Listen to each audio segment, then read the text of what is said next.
All right, here we are. Welcome, welcome. Oop, I'm just going to put this on mute so I don't hear myself talking over here.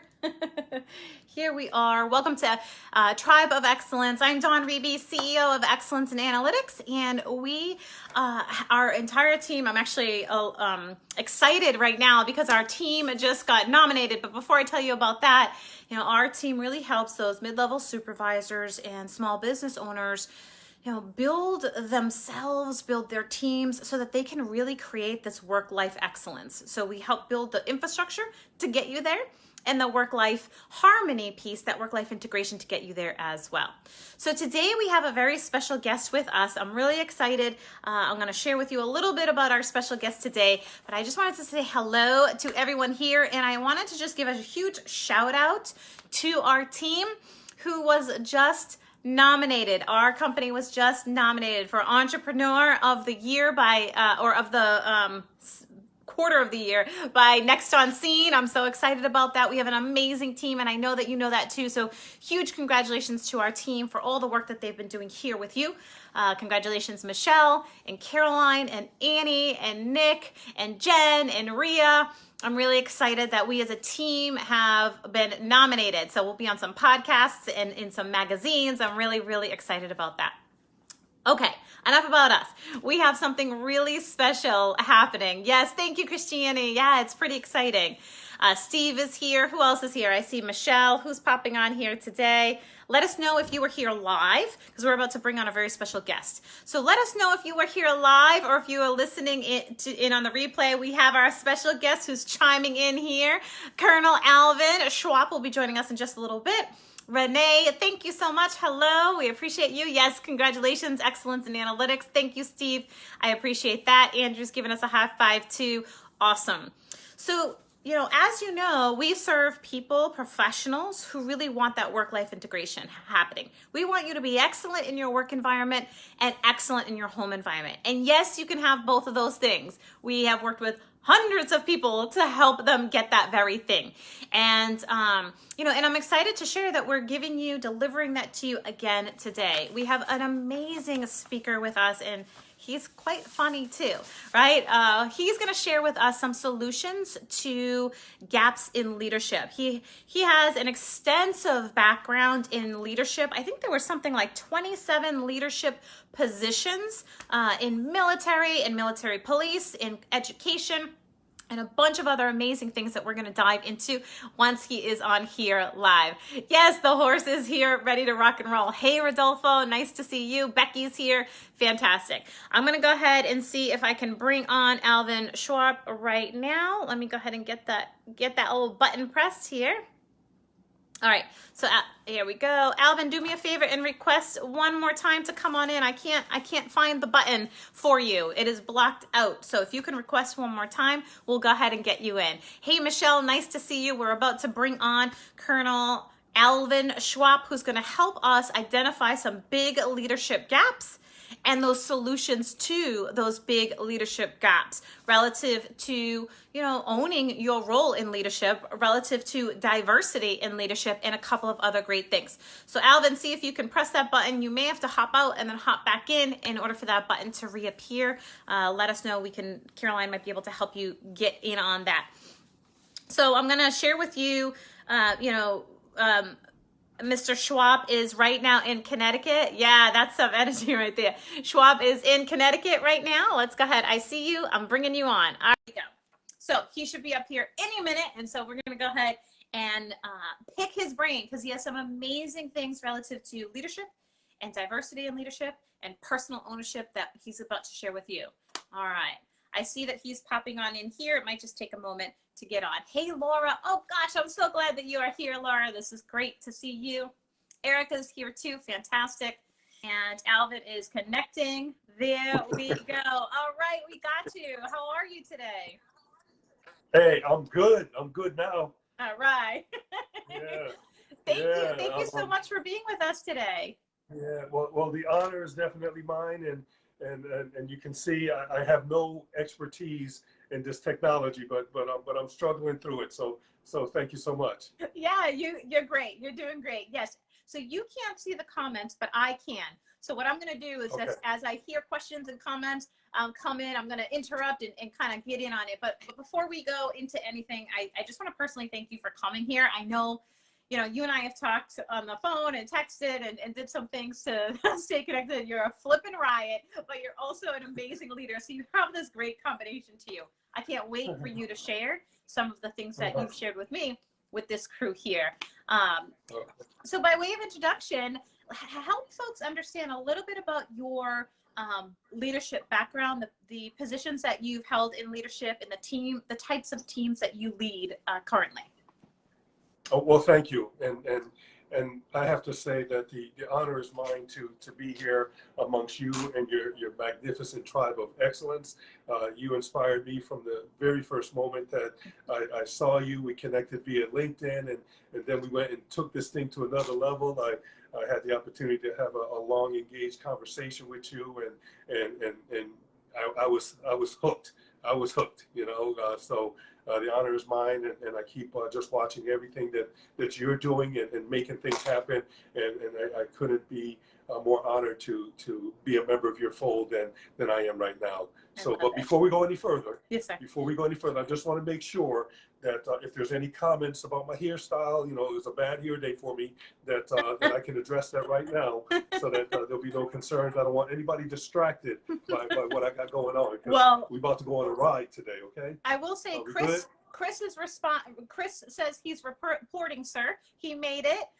Michelle loves the bow tie. Kurt says good afternoon. Okay. Yes, so thank you.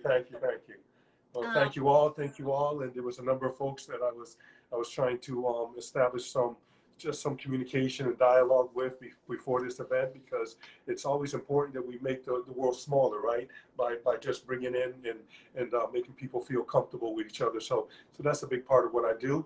And to get to your question, I've been doing it for so long, and I almost regret telling you that I had about 26, 27, 28 positions, because that just means I'm old as heck, you know, and I've just been doing a lot of things for a lot of time. But my career started years ago as a young enlisted soldier, and after realizing that I probably had the potential to give a little bit more to our country, I went ahead and became an officer through the Officer Candidate Program, and from there, you know, my career has blossomed. It was a absolute awesome opportunity for me to develop as a leader, as a man, as a person, and I took full opportunity in doing so, and it opened up doors for me in law enforcement, where I was at one time the first African-American officer in one department, and went on to another department where I became the first African-American patrol commander and support services commander and professional standards commander. And after I retired from policing, I went on active duty. I came out of retirement. I had retired as a major back in 2005.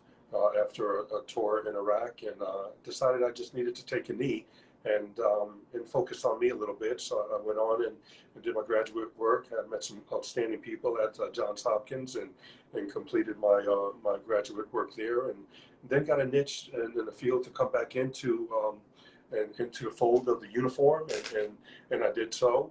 So after retiring from law enforcement, I came back and served again, and since entering back into the military in 2011, I've been promoted twice to lieutenant colonel, and now the rank of full bird.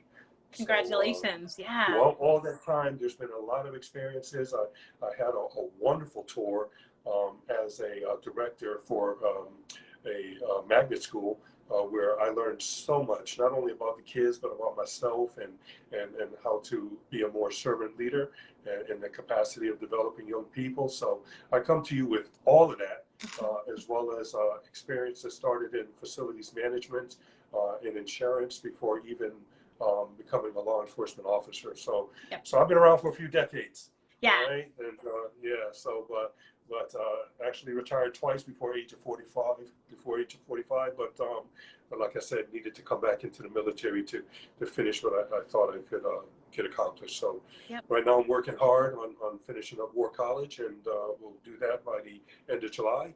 And which will be another graduate degree, and I look forward to continued service to our great nation. First of all, congratulations. Thank you for your service. Congratulations on your recent promotion. And I have to say, I was actually just connecting several months ago with a young military retiree, right? Maybe 40 years old, and kind of like, what do I do after I retire from the military, right? It started when he was 17 or 18 or however early you can get there, right? Nathan, shout out goes to you. And so, really seeing that you've retired twice, you've built in these leadership components, you've been in insurance, military, police, military, education, all these different arenas, and a lot of your philosophies really apply to all of them. And we're going to get into what those philosophies are in just a moment. I just wanted to share with you that you're getting a ton of love over here. There's lots of hearts going on, and Dave and Chris and Caroline and a bunch of folks here just, really, and Erica is saying thank you for the work that you've done, the life that you've committed to service in this concept of servant leadership. So thank you. Well, thank you. And I will be putting my Cash App in the chat box.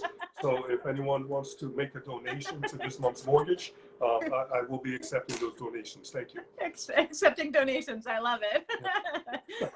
You have a great history in, service, a history of service. And now you are leading a team in an analytical function in Connecticut. Are you able to talk about that here? Very briefly, I'll just say that I serve as the Connecticut Intelligence Center Director, and as such, as I lead the Connecticut Soul Fusion Center, we basically serve as that conduit between the federal and our partners here within state and local to ensure the safety of the homeland. So I have intel analysts under me, as well as federal partners, state partners, and a whole plethora of exceptional professionals that we work hard at every day to just make sure that we run down every lead and possibility of a threat to our great nation, and we make sure that it's placed in the proper hands to assure that they're addressed. Awesome. Fantastic. And so that really just continues this, this platform of integrity, this platform of high-level leadership, of inclusion, of all these things, really applying what you've learned and what you've experienced throughout your experience to where you are today. And I want to back you up for a second. You mentioned that, you were the first, you're from Guatemala too, right? Guatemalan descent, Jamaican descent? I'm a first-generation American. I hail from Guatemala and Jamaica. Yep. So we got all that going on. But I was born in White Plains, and I'm a New York Yankee fan. Yep. So that's how I hail. But I was for the most part raised in the beautiful state of Connecticut, and that's where I reside now. I love it. Yep.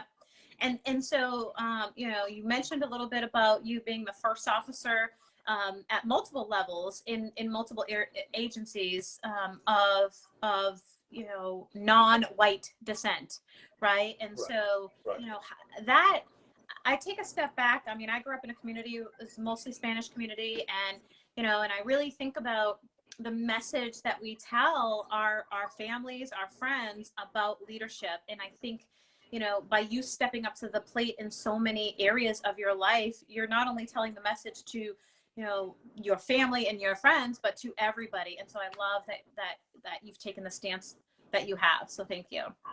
Oh, thank you. The honor is mine. I've been a blessed man. Mm-hmm. Absolutely. Mm-hmm. So let's talk about what gaps you think there are right now in leadership. I mean, you've had a lot of leadership experiences. You've had mid-level, executive level, different levels of leadership experience. What are the biggest gaps that you see right now among leaders? I believe we need to have more selfless service in terms of there needs to be more focus on ensuring the needs of subordinates are met, as opposed to ensuring that the next opportunity for personal growth is met.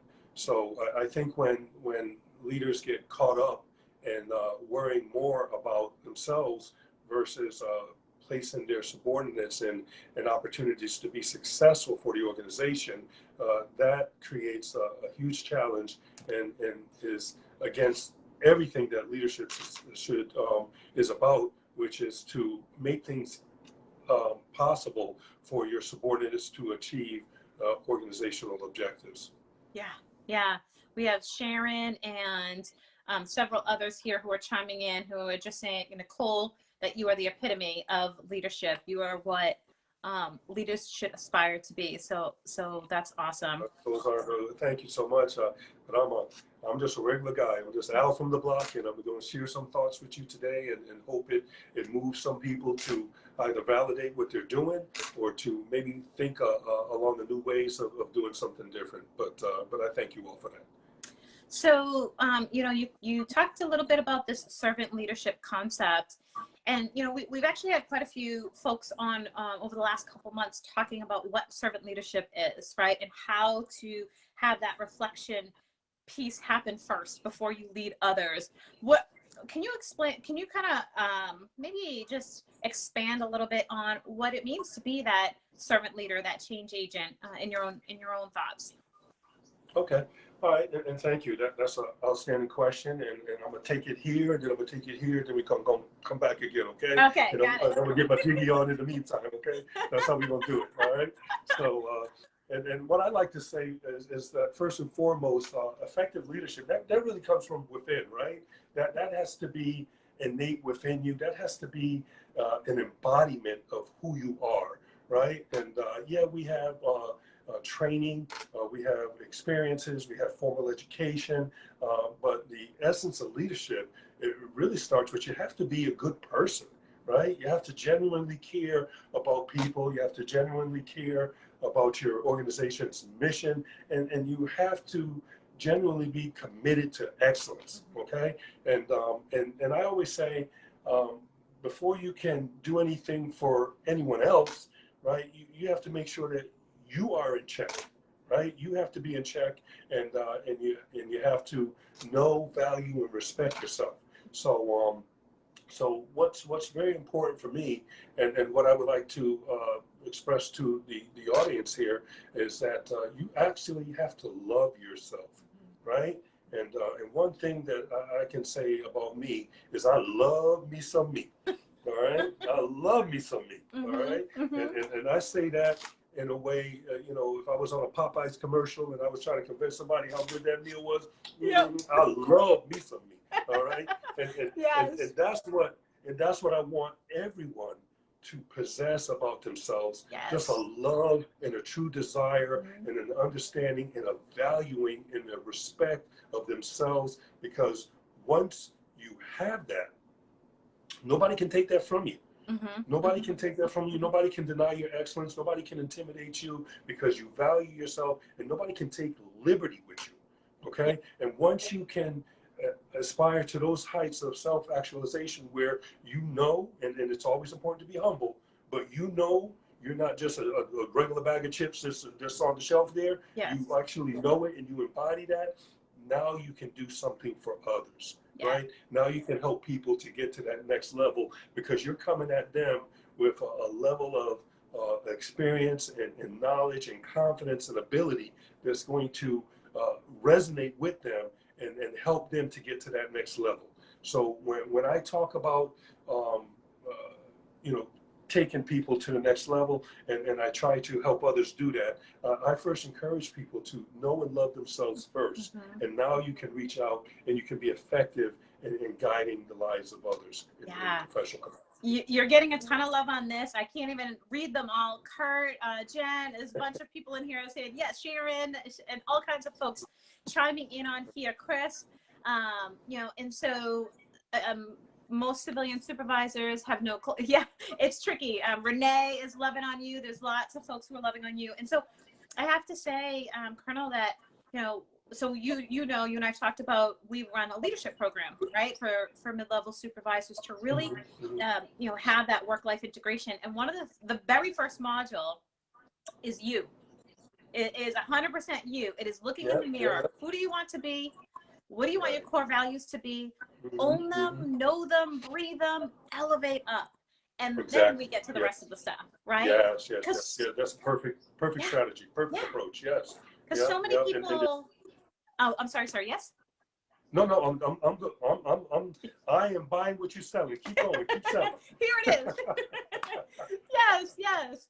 Um, Uh-huh. Gregory says the way you practice what you preach is by far my favorite thing about you. I think that's about you, Alvin, because I don't know him, so it must be about you. The integrity piece. Sharon says not just civilian supervisors. I've worked for PD, police, as law enforcement, and very few leaders are there as well. And yeah, so here's what happens. You're really good at your job, and you get promoted. And then you might go to like a 4-hour leadership training. But what got you in Yes. that Yes. position in the first Yeah. place is Yes. not what's going to keep you Right. there. Right. And so I Right. love that you're talking about that self-reflection piece Yeah. and really Yeah. getting yourself trained and organized and motivated Right. around the you. Right. Right. Yeah. Right. Because the last thing you want to be, and the last thing you want to appear to be, is that supervisor who's just self-serving, as we talked before, right? It's all about me, right? And let's make sure that you don't do anything that makes me look bad, because at the end of the day, it's all about me. No, and we all have been placed in those situations where we had to serve with people like that, and Yeah. that can be a painful experience. Whereas when you approach something and you can take all of that self-centeredness out of it, because it's not about you, it's about the blessing that you have been given to uplift others, then we can really start to make some exponential change in environments. And I'm going to just rephrase your quote right now because that was so powerful. You first talked about the core piece. So you got to focus on that first. And then the second piece you're really talking about is creating those high performance teams. Knowing that they're people, they're humans, and finding the connection. And leadership is about people. It's not about you, right? Well, I mean, it's kind of about you because you're going to start here. Right. No, they need somebody with the vision and the ability to motivate, guide, and direct, and assess, and ensure progress. But we can't do any of those things by ourselves. We do that through the abilities of others. So it is about people. Yeah. It is about people. Exactly. Yeah. So you have some unique ways to create. You're getting a ton of love, by the way. You have some unique ways to really elevate people and really create communication lines. I think one of the things I see a lot of people here in our group struggle with, and leaders overall, is communicating, right? How do I know what I'm doing, if it's effective? Do they like me? Like that whole thing that shuffles around in their brains. And so what are the strategies you have around building high performance teams and building the people as part of this cohesive group?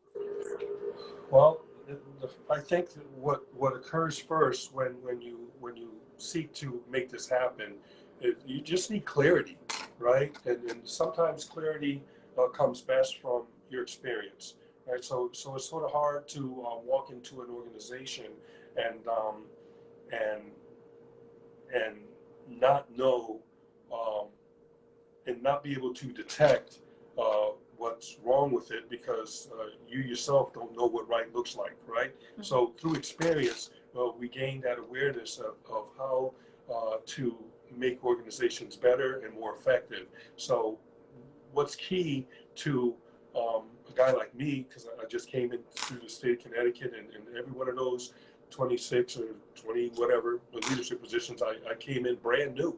Mm-hmm. And most of the time when I walk in there, I'm looking to the left and the right, don't even know where the latrine is, but I know how to lead. Mm-hmm. And I know what good leadership looks like. I know how to put mechanisms in place to make things effective. So because I have this experience, when I come in, the first thing I do is try to effectively communicate what right looks like, and how high performing organizations achieve success. And I do that by sharing the vision, because as I join each organization, it could be an Army unit, it could be a civilian job, it can be a pickup football game on the street. I walk onto any of those situations thinking that now we're the best. And I say now we're the best because I'm on that team. Yeah. Okay? Yeah. Because I know that my effort is going to be 100% and then some to achieve excellence. So without, unabashedly, I say we are now better because I'm here. Okay. But I explain it so it doesn't appear to be hubris. It comes from a sincere desire and effort that understands myself and my commitment to excellence, and I'm bringing that to the team. So we can't help but move this needle in the right direction. And what I'm saying and the way I go about it, I try and make that contagious, right? Because everybody wants to be on that winning team. Nobody says, you know what, I can't wait to one day grow up and play for, you name the team, right? Some loser team, right? But everybody wants to play for those winning teams, right? So I try to establish the mindset first that we are winners, and excellence is the standard that we're going to achieve, and we're going to get there together. I think we need you have a ton of love happening. Excellence is the standard. That's actually the name of our company, Excellence in Analytics. Excellence is the standard. Can you all write that in the chat? Because that is liquid gold right there. Excellence is the standard. Like there's, you talk about a couple of key things. One, you talk about the confidence of the leader, knowing without a doubt that you have designed your core values, that you know where you're going, that you have that vision set up, which is really a second topic, right? So your core value is there. Then you have this vision stuff. We're actually on module 5, which is all about vision creating in our leadership program right now. And so you know where you're going, and only then can you align your team to get there. And so you're talking about, let's see, we have a couple people here. Sharon says, understanding the strengths and weaknesses of your people and helping them develop. Yes. Excellence is the standard. And so the fact, Alvin, you're really talking about, Colonel, you're really talking about this mindset of this is it. Life has changed. We've transformed right now. And this notion, this mindset is absolutely contagious. And I love that. Because when you walk in as a leader, right, and the leader's like, all right, how can I help everyone here? I mean, that's one thing. But when you walk in with execution, saying, now you're set up. Now you're set up. Yes, Let's do this. Yeah. It's different. And one thing I always say is like if we were to go to a restaurant right now, or you with you're always beautiful, you go to your hairstylist, right? Or go to a car wash, or me go to a tailor, right? Nobody goes into any of those ventures saying, you know what, give me an average hairstyle. Right. Or you know what, give me an average meal, or wash my car in an average fashion, or don't give me a real sharp tailored look. Just give me an average look. Make me look okay. Yeah. We walk in there with those expectations that we want our money's worth, right? And as leaders, it's incumbent upon us to give our organizations and to give our subordinates their money's worth as well every day, because they're consumers of us, right? So every day, as I walk into the building, I could be tired as heck, right? From doing some stuff from War College the night before, or being on military calls, or doing foolishness on Facebook, whatever it may be. But when I walk through that door in the morning, I morph into that person who's going to give my employees the excellence that they deserve as consumers of me, right? And give my organization the excellence it deserves as a consumer of me. I don't walk in here acting average, looking average.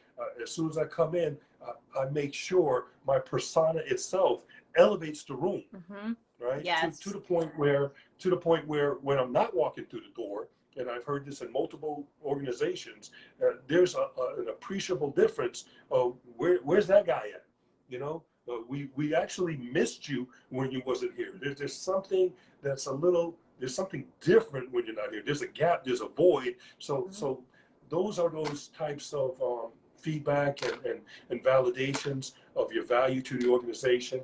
And so you always want to make sure that you're that person.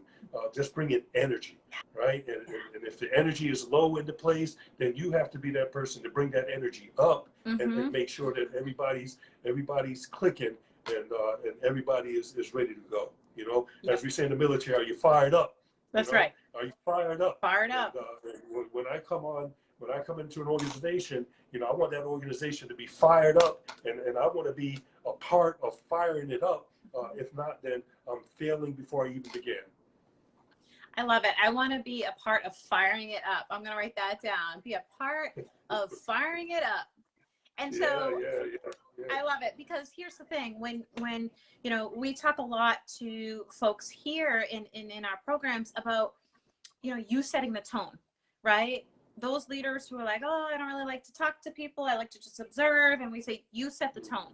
So if you set the tone that you're miserable, or you set the tone that you're isolated, or you set the whatever tone, that's how your team's going to represent. But what you're really saying is set the tone of excellence. Walk in and be that excellent, person. Show up, ready to play. Show up. Stacy is loving on you. Dave was hanging out till about 2 a.m. with us, and he says, I'm so tired, but I'm going to watch the replay. So he's doing it. Carolyn is firing it up. Yes, a bunch of people are saying that they know firsthand. I think we had someone mention it, they learned leadership of self, of this notion in Iraq, so absolutely be part of firing it up. Set the tone of excellence. Caroline, we literally just need to frame that. That's it. Set the tone of excellence, right? Yes. Laura says, my boss says negative attitude equals negative results. Yes, absolutely, Laura, you got it. And so some folks, like if you're not the boss, right? I see a lot of people chiming in about untitled leaders, and they're gathering from you that they don't have to be the leader in title to level up, right? To level up. I love it. I love it. Yeah. So let's talk about this concept of holding people accountable without the big club over their heads. Holding people accountable without slamming them down. How do you do that? What do leaders do? Tell us the secrets right now. Well, I can tell you when those are one of the most difficult discussions you can have as a leader, no matter what level, when you have to address someone's performance, right? No one feels comfortable about it. Am I coming? I'm so anal about the clarity. Do I look clear? Do I need to clean my? Yeah, you look good. Okay, good.